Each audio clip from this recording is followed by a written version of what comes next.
हर डर की एक कहानी होती है। सुनिए, हॉरर हिंदी हब पर रात 12 बजे का आखिरी शो भी खत्म हो गया था और एक एक कर सिनेमा में दर्शक भी घर लौट गए। अब पूरा सिनेमा हॉल वीरान था, मगर कल सुबह नई फिल्म की स्क्रीनिंग थी। यहां से किसी भी हाल में आज रात पूरा सिनेमा हॉल धैर्य को साफ करना था। अपनी नाइट ड्यूटी शुरू करने से पहले उसने अपना खाना खाया और फिर हाथ में झाड़ू लेकर अपने काम पर लग गया। मन में फिल्मी कहानी गुनगुनाता हुआ धैर्य एक एक कर सिनेमा हॉल में लगे फर्श को चमकाने का काम कर रहा था। तभी अचानक उसे एक अजीब सी आहट महसूस हुई, मानो कोई उसके पीछे भागा हो। धैर्य तुरंत उस आवाज की तलाश में लग गया, मगर अब उसे सिर्फ सन्नाटा महसूस हो रहा था। कुछ वक्त और बीता। वह लगभग आधे से ज्यादा सिनेमा घर को साफ कर चुका था और काफी ज्यादा थक भी गया था। थकावट अब उसकी सांसें भी बढ़ा रही थीं। वह कोने की कुर्सी पकड़कर कुछ देर के लिए लेट गया। अचानक उसे महसूस हुआ जैसे कोई सिनेमा हॉल की सबसे आगे वाली कुर्सी पर बैठा हुआ है। मगर ऐसा कैसे हो सकता है, क्योंकि पूरे हॉल में तो सिर्फ धैर्य है। उसने महज उसे वहम समझा और लेट गया।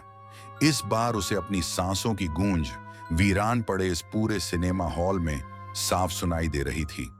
तभी एक एहसास ने उसकी रूह को झकझोर दिया। उसे लगा कि न सिर्फ उसकी आवाज पलट रही है, बल्कि साथ ही साथ कोई और भी गुमनाम आवाज इस सिनेमा हॉल में गूंज रही है। धैर्य कुछ समझ नहीं पा रहा था। इससे पहले कि वह कुछ कर पाता, उसकी नजर एक बार फिर सामने मौजूद सिनेमा हॉल की उस आगे वाली कुर्सी पर पड़ी, जहां अब एक औरत के बाल लटकते दिख रहे थे। धैर्य ने एक दो बार अपनी आंखें मली और एक नजर फिर देखने की कोशिश की, मगर अब भी वो औरत जस की तस वहीं बैठी थी। ये देखकर धैर्य चिल्लाया, अरे कौन है वहां? सिनेमा हॉल बंद हो चुका है, तुम अभी तक यहीं हो, भागो यहां से। धैर्य के इस गुस्से भरे लहजे का भी उसने कोई जवाब नहीं दिया। वो बस एक तक उस सिनेमा स्क्रीन को घूरे जा रही थी। धैर्य को थोड़ा डर लगा, तो वो उस औरत की शिनाख्त के लिए धीरे धीरे उसके करीब जाने लगा। मगर अभी वो उससे चंद कदमों की दूरी पर ही था कि अचानक सिनेमा की स्क्रीन चालू हो गई। पूरा सिनेमा हॉल अचानक से जगमगा उठा, मगर वो औरत वहां से गायब थी। धैर्य को समझ नहीं आ रहा था कि उसके साथ क्या हो रहा है। उसने सोचा कि भले ही कल मालिक उसे नौकरी से निकाल दे, मगर उसे अब यहाँ एक और मिनट नहीं रुकना चाहिए। और इसी ख्याल से वो पलटने ही वाला था कि तभी उसे सिनेमा स्क्रीन पर एक भयानक तस्वीर दिखी।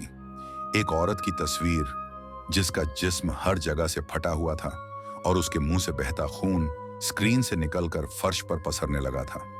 धैर्य ये देखकर पूरी तरह घबरा गया और सिनेमा हॉल से भागने के लिए जैसे ही पलटा, वही स्क्रीन वाली औरत उसके सामने खड़ी थी।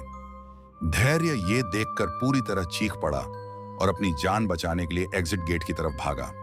मगर जैसे ही वहां पहुंचा, उस तरफ से अचानक वही औरत उसके सामने आ गई और जोर से चीखी। उसकी चीख ने धैर्य को इस कदर खौफ में ढकेल दिया कि मौके पर ही उसे हार्ट अटैक आ गया और उसकी मौत हो गई। अगली सुबह जब सिनेमा के मालिक और बाकी कर्मचारी पहुंचे, तो सिनेमा के एग्जिट गेट से धैर्य की लाश बरामद हुई।